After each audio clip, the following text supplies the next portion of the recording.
Welcome, Peter. I feel like I know you, like almost like you're my brother because Tony, my husband, coached you for years. You worked on your business, not in your business. Yep. You went to 500 and you're still growing, going towards 1,000. And so I want to know, what was it in your mind that actually said, you know what? I got to stop working in my business and start working on the systems and the database and building relationships that are, on my business that I can literally produce more. Well, it's a great question. It's a heavy one to start with, but let's go.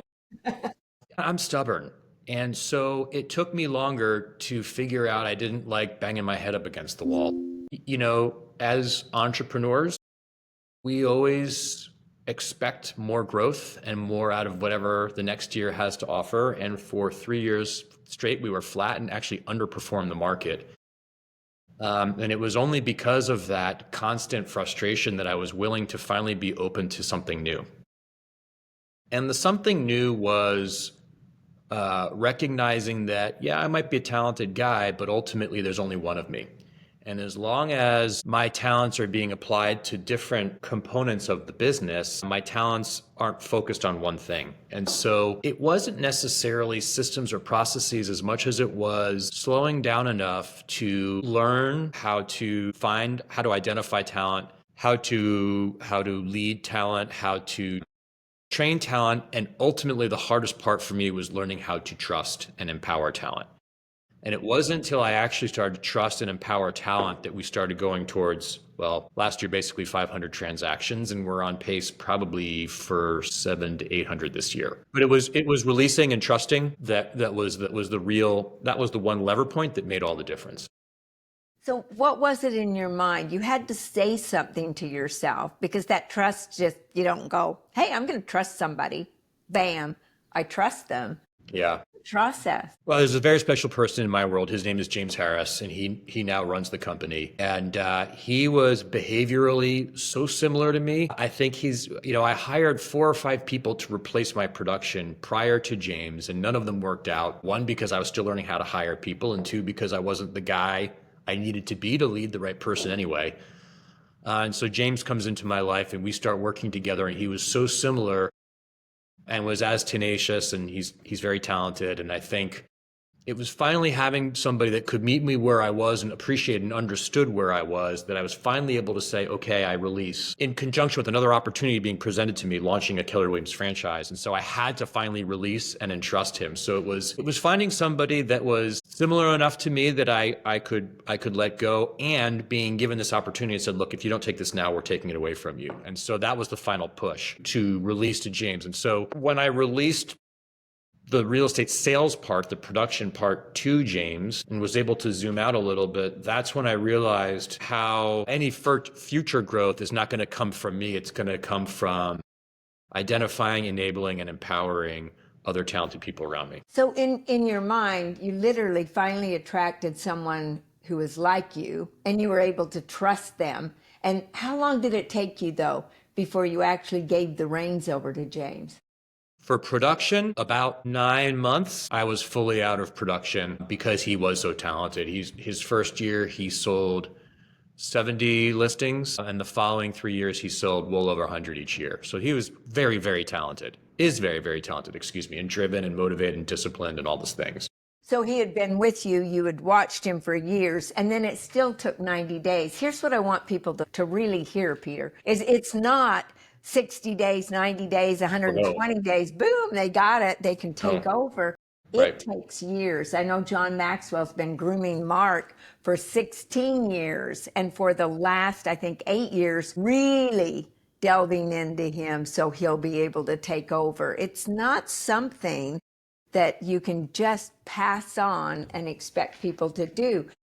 You create that culture of productivity, and that's what you're known for. So let's talk a little bit about, how did you create that culture? How did you sell the vision and continue to sell the vision to your people to where they bought into what you wanted to have, not what they wanted? So Peter, you have developed a culture of productivity. Yes.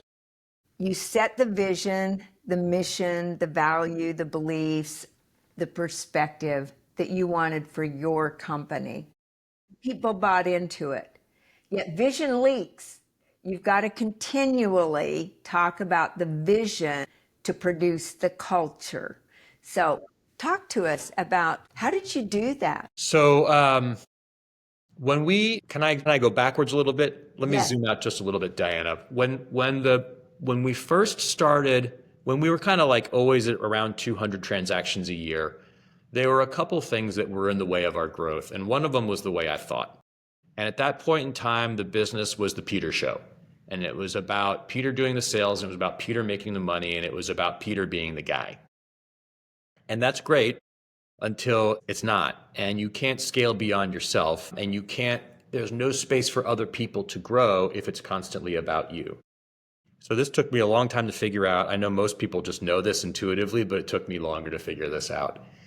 So I think the first thing is if you're looking to scale a business, potentially to hire your replacement as a CEO, you have to create an organization where other people can grow and thrive within it, right? You can't be the tallest tree taking all the sunlight. So the first thing is we've got to create an environment and an structure and a company that believes in empowering every stakeholder and enabling them to be successful. And really, all you need to do is look up around you. I'm at Keller Williams, and when you look up and you look at Gary Keller, really all you need to do is follow his playbook. And his playbook is creating a mission, vision, values, and a compensation structure and a world large enough that talented people can be attracted and retained because they're able to grow and pursue what's important to them in their lives within that larger picture. So if he's really all of our mentors, or he's certainly one of mine, really, how do I model that at a much smaller scale here in my backyard in Cincinnati? And so that's kind of what we did. We made sure that the mission and the vision were big enough for people to come and do what they wanted to do. And we wanted to make sure that the values reflected, every organization has its culture. Either it has one by default or you can be intentional about it. And every business is ultimately, I believe, small business is ultimately an extension of the founder's values and personality. And so if you want the business to perpetuate beyond the founder, the values of the company have to be explicitly stated and followed so that the way this company was built around these values can go once the leader has stepped out of the leadership role. So that's a long-winded answer. No, it's a great answer because see, the other part is you had systems and models in place and the people followed them. Because if there's a leader in place and someone else comes in and changes those models and systems, they've completely changed the company. Yes. So is it being changed for the better, for the worst? We don't know. Yet you already had a system in place when you put James in there. You already knew that he thought like you thought, that he did the things that you did. And he took those actions pretty much the same way you did because you taught him. He was open to learning. So I love that we're getting into this. Culture is what we create or what we tolerate. That's a good one. I like that. So why do you think culture gets to where Well, I think you have to be intentional about it, right? I think culture is something that you practice every day. Every single leader's really job number one is kind of like making sure that the culture is strong. Because you can have all the great systems and you can have all the great people and you can have the greatest products or service, but if that culture gets toxic, it will literally eat the company from the inside out. And I know that because that happened to me. So how do you practice great culture? Well, I think it has to be spoken about, it has to be lived by anybody in any kind of leadership role, obviously, day to day. And it has to be celebrated by the people who are showing up in culture every single day.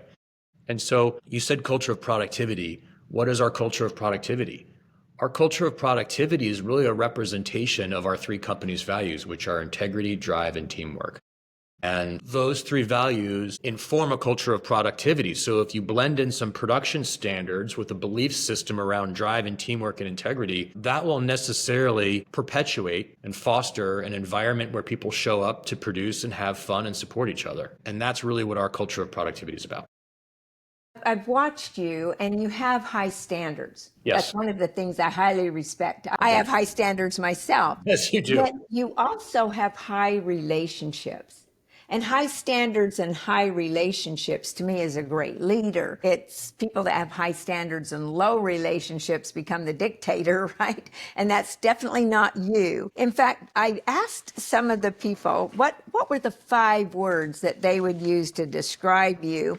And it was interesting because they came back with how I see you too: a guru, strategic, mindful, a force to be reckoned with. I love that one. And very intentional. And I know that people are going to be hearing this, and I want them to listen for those things, because when they pick up the way you think, then they can be more like you, do what you do, and have what you have. And so let's go into building those relationships. Yeah. Did you always build relationships? No, I was the tyrant. That's what I'm saying. When we were at that 200-ish transactions, and it was the Peter show, I was dictatorial in how I ran the company, and I was so much about myself that there was no space for anybody else in the way I thought, and it was horrible. And like I said, I beat my head up against the wall enough times to realize, well, maybe there's another way than this, just being about Peter all the time.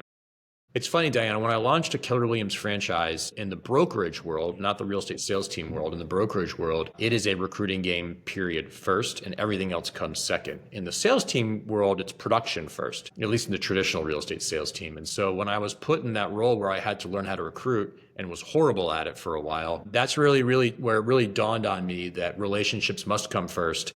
I sort of had to learn how to get into relationship with people, first to produce a result, and ultimately discovering that it was being in honest, genuine relationships with multiple people that are the biggest levers in life. And it's ridiculous. I had to figure that out in my 40s, but so be it. At least I figured it out before I got any older.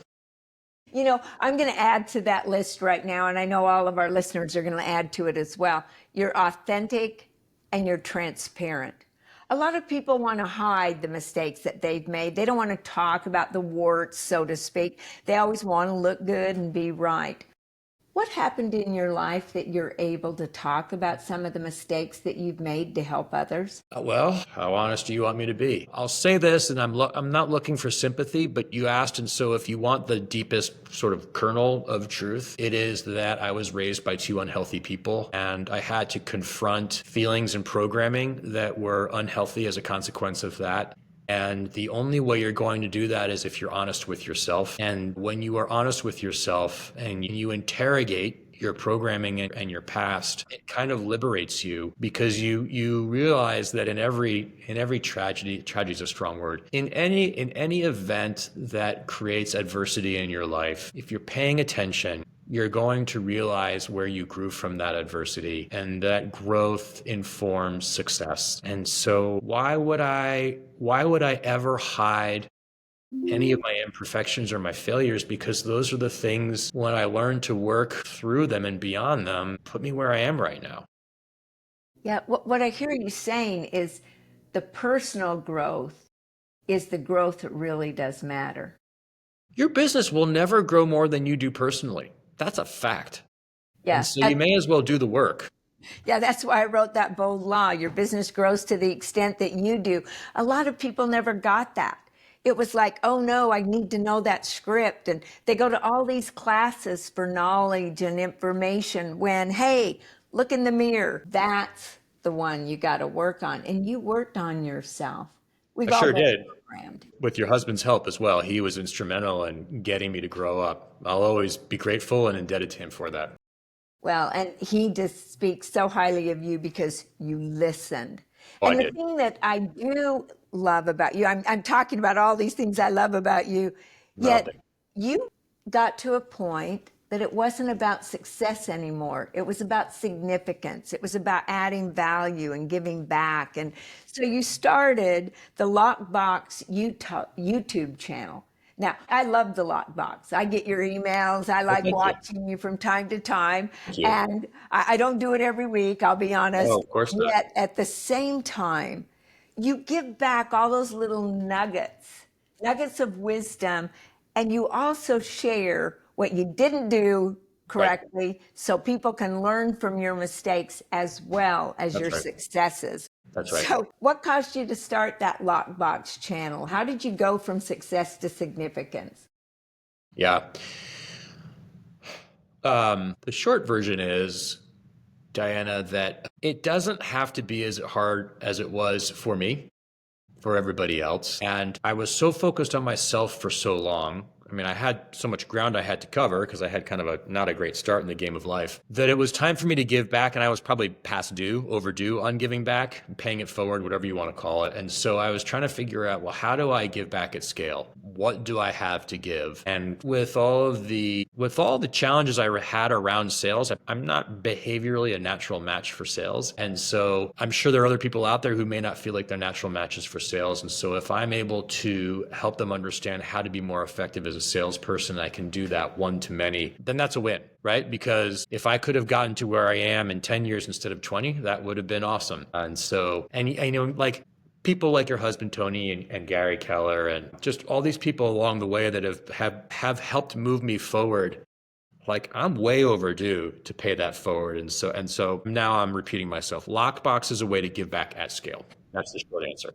You know what's so fun about this is you've had coaches, you've had mentors. You mentioned two, one a coach, one a mentor.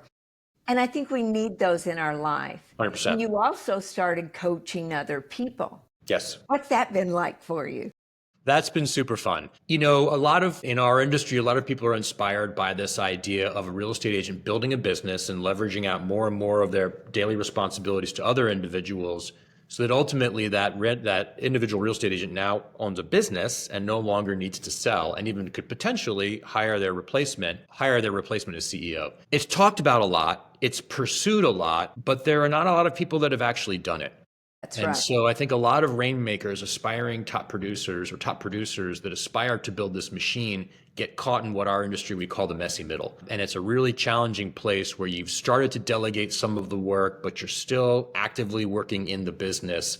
And it can be way less profitable. You can create way more headaches. The liability increases. The complexity of your life and your business increases, and yet you're not reaping the benefits. And so being able to offer a playbook, I call it coaching. It's actually more consulting. I'm consulting people out of the messy middle. It's a lot less mindset. It's a lot less accountability. And it's a lot more like, if you're trying to do that, there's some things you got to put in place, and then we'll problem solve for the unique things around your business thereafter. I love that you distinguished between all of those, because a lot of people just say, you know, we were with Keller Williams, and there's certain models and systems in the Red Book called the Millionaire Real Estate Agent. Yes. And they just go right by those models. And yet there's times that you need other models and systems. It's not the only way to do it. There's never one way to do it. That's right. That's exactly right. And it's funny. I almost feel like I should share my screen. When I take people through this process, the very first thing, I'm probably going to get in trouble saying this, but the very first thing I check off on my list of things to go over with them is releasing them from the tyranny of the Red Book. The great thing about the Red Book is it taught agents to think like business people instead of salespeople. Fabulous. The problem with the Red Book is everybody felt they were so focused on there being just one system and one way to do it. And that system was just a hypothesis, by the way. Nobody had done this when the Red Book was written. That so many of us got caught up in this model that had not been proven. And frankly, every model is going to be a little bit different, because a business is ultimately just a representation of who you are and what you value and what you need. And so you can't just do this broad stroke and say everybody falls into this model because it's a bestseller. And believe me, that book has changed my life, so I don't want to take anything from it when I say that. But you're absolutely right. Well, it's like in Bold, we had people make phone calls. So everyone started saying, oh, Dianna, you're all about phone calls. I go, no. I knocked doors back in the day. We didn't have a way to have phone numbers and all of that. I mean, there are phone calls, there are knocking doors, there's social media, there's YouTube, I don't care how you do your lead generation, yet we all know you got to lead generate. Gotta happen. Right? And so how you're going to do that, that's one of the things that you give to people in your consulting, as you called it. You give people options for their way of being. That's exactly right. Yes, I'm glad you said that, because a lot of coaches who have experienced success think that the only way to do success is their way. And there's a bunch of agents out there running around feeling like it's their way or the highway, and that's not helpful. No, it's like mini me's. I call it. I was speaking to a lady yesterday and she was saying, well, I've revamped my entire business because my coach wants me to do it this way. And knowing the person, I went, wait, you're doing almost 200 transactions the way you're doing it, and you just fell back to where you're on track to do 50? Why do you want to be a mini me of your coach? Yeah, yeah. I think, yes, if you're going to coach or you're going to consult with other people, it's just critical that you take the time, you invest the time to understand your client's business and mutually agree where are you taking the business and how does this machine run before you charge them $1 on helping them get to where they want to go. And I think everyone's so quick to charge somebody a fee to do something, you wind up diluting what you could do if you did it right, if you slow down and you did it right. And you can jack up someone's business in their life if you don't slow down to understand it first. Yeah, you're really glad you brought that up.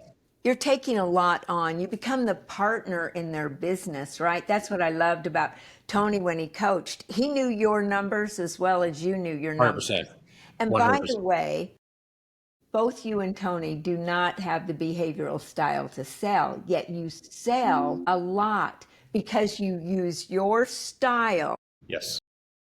Like me, I'm very enthusiastic. I can go in, I'm smiling, I'm, hey, yes, absolutely. This house is fabulous. And I mean, it's so good. Why do you even want to move? Well, I was finding out all the details of why they wanted to move, right? That was my way.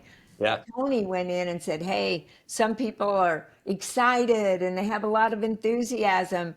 And I'm like the duck on the pond. I just am so calm, yet my feet are paddling like crazy, right? So you don't, what do you want? Somebody that works hard and paddles like crazy? So you can use your strength instead of taking somebody else's strengths and wanting to be like them. That's right. You're able, I want people to know that you don't just coach people that have that personality style. You coach everybody because you're smart enough to realize that they have different personality styles. I coach coaches, so that's my fun part. Is every one of them have a different style? And right. Are they taking the clients on they can help with? So let's get back to you and this thing that you have. Let's talk about accountability.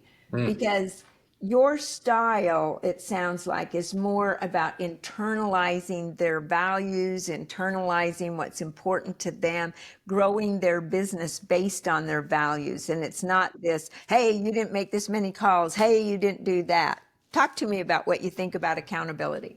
Well, that's not true. We absolutely track productivity. We absolutely track lead indicators. When agents come to us, we build out their business plan, and the individual that does the week-to-week accountability is coaching them to their goals, but he absolutely holds the line at the standard. We are ourselves a brand with standards in the real estate space. That's kind of how we identify ourselves. We are a brand with standards or a brokerage with standards. So, And you can't have a culture of productivity when production isn't a constant conversation. Well, I'm totally clear about that. So in the world of production, there are lead indicators and lag indicators. Our standard will ultimately be around the lag indicator. Did you sell a house or not? But all the pressure is applied to the lead indicators. As you know, that's the way you move the needle in production. So if somebody is on standard with their closings, awesome. If that is slipping or they're falling below the company base standard, that's when we put a lot of pressure on the lead indicators to make sure that they step up. And let's go into those. Go ahead, let's go into those for the people because I knew I'd hit a nerve with that one. Yeah. And I like this to be a little conversational, and a little bit of controversial because I truly believe in accountability. Yes. Some people don't know the difference between the lead and the lag indicators. What do you describe them as? Well, the lag indicator, well, sorry. So what are you looking for? What's your goal? Typically in our space, real estate agents will say, I want to sell 100 homes, or I want to make $250,000, or whatever the metric is. But you can't wake up and manifest $250,000, and you can't manifest a closing today. So you're going to have to do something else that ultimately concludes in a closed transaction getting paid. Well, The closed transaction is the lag indicator. Something has happened that caused the transaction to close. The lead indicators are the activities that we know will facilitate a closing, that will trigger the ultimate end result. So the lag indicator is typically what we measure, what we use when we set a goal, but we've got to identify what are the lead indicators that will cause the lag indicator to happen. And when you're running a production environment, you must apply pressure to the right metrics.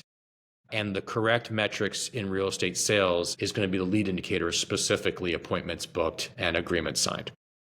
So we have these goals. We want to sell this many homes and we're here. Yeah. And a lot of people get caught in that gap. I call it the gap trap, right? Right. And they keep talking about we don't have enough closings versus we're not lead generating enough. Correct. What else do you think causes them to get caught in the gap trap? Complacency. Here's the thing, like what we do, we get paid so much money for what we do. And the reason salespeople get paid the amount of money that we get paid, right? The highest paid profession in the world is salespeople, not doctors or lawyers. Why do salespeople get paid so much? Because number one, we're generally running around with no guaranteed income. And number two, we are willing to deal with a heavy duty level of rejection. And humans don't like to be rejected. So if you want to be great at sales and experience all kinds of success that the average worker doesn't get to experience, financially, personal growth, wealth building, like you're going to have to make peace with the fact that you're going to get rejected. And until you make peace with that and figure out how you're going to go about working with this constant part of our business, you're never going to be great and you're never going to be wealthy. And so you can have all these super awesome goals, but if you're not willing to step into the discomfort consistently, you're out of luck. You're just another turkey. Like get flying with the eagles and be uncomfortable and do the things, because that's where the exciting life is. Sorry, you've hit a nerve. Well done. You got You know me. what? No, I love this because see, I love the passion to come out. You show me the passion in people and I'll tell you where they're making it big in their life, because emotional people make it big. Emotional people are successful. Logical people, they're good. They're just not as successful until they find that passion and bring it out, right? I love it. So I know you're passionate about personal growth as I am, and touched on this a little bit before. Yet, how much personal growth, how many classes do you take? What do you think you've invested in yourself? I know it's millions yet. Let's just take like a year at a time. You had a coach that you paid for. You went to masterminds. Tell us some of the other things that you've done to literally help Dianna. that personal growth. Okay, so a coach for sure, tens of thousands of dollars a year.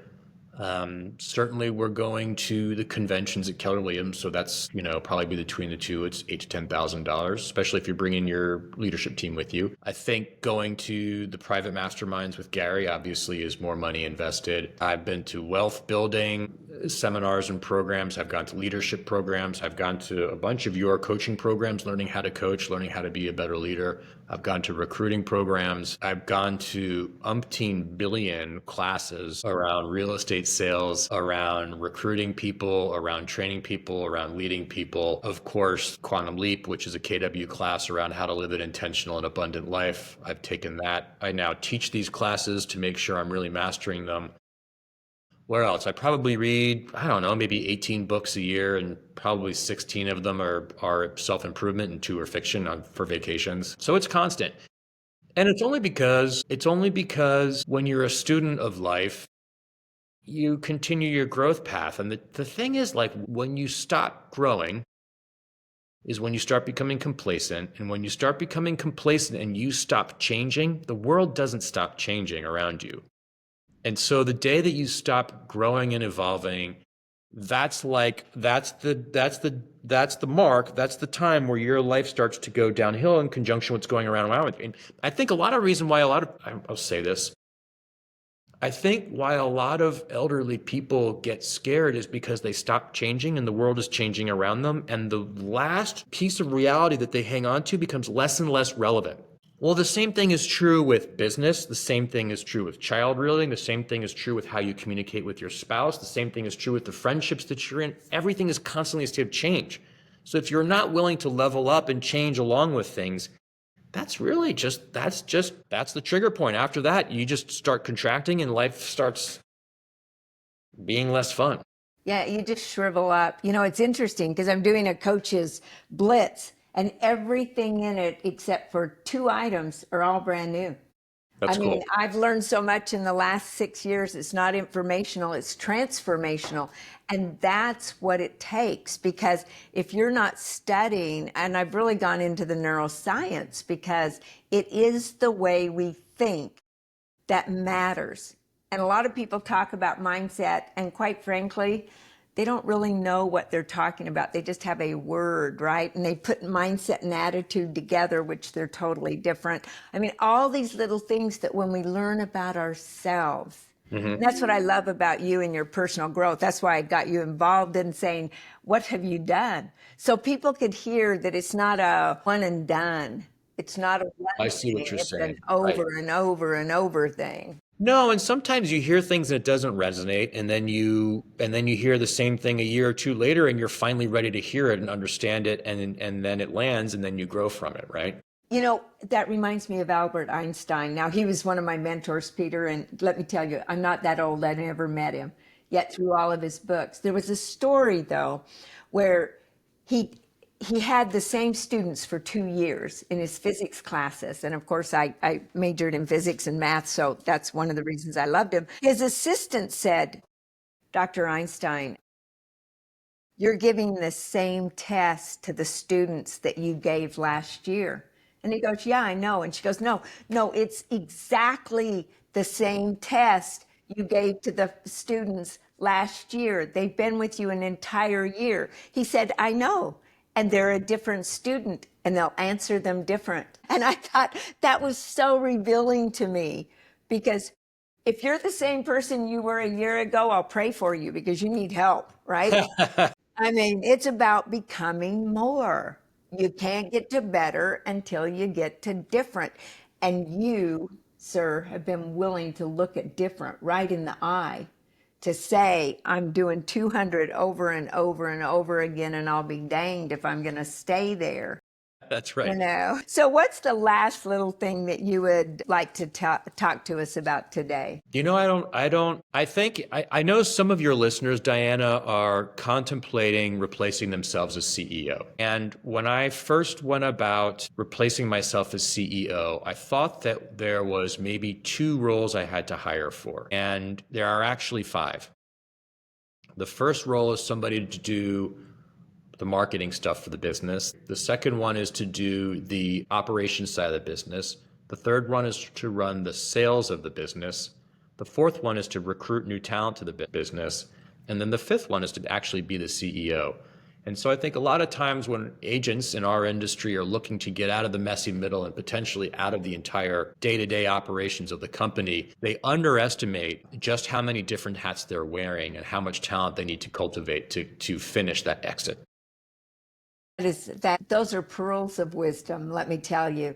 And Thank for you. all of you who want to connect with Peter, down below you will see all of the ways that you can get with him on Instagram, on YouTube, on Lockbox Coaching, on his Facebook page. And for those of you who desire to become more, learning from other people's successes, more importantly from their failures, as Peter has shared with us today, subscribe below. Hit that subscription button so you too can become more in your life, your career, and more importantly, in your relationships.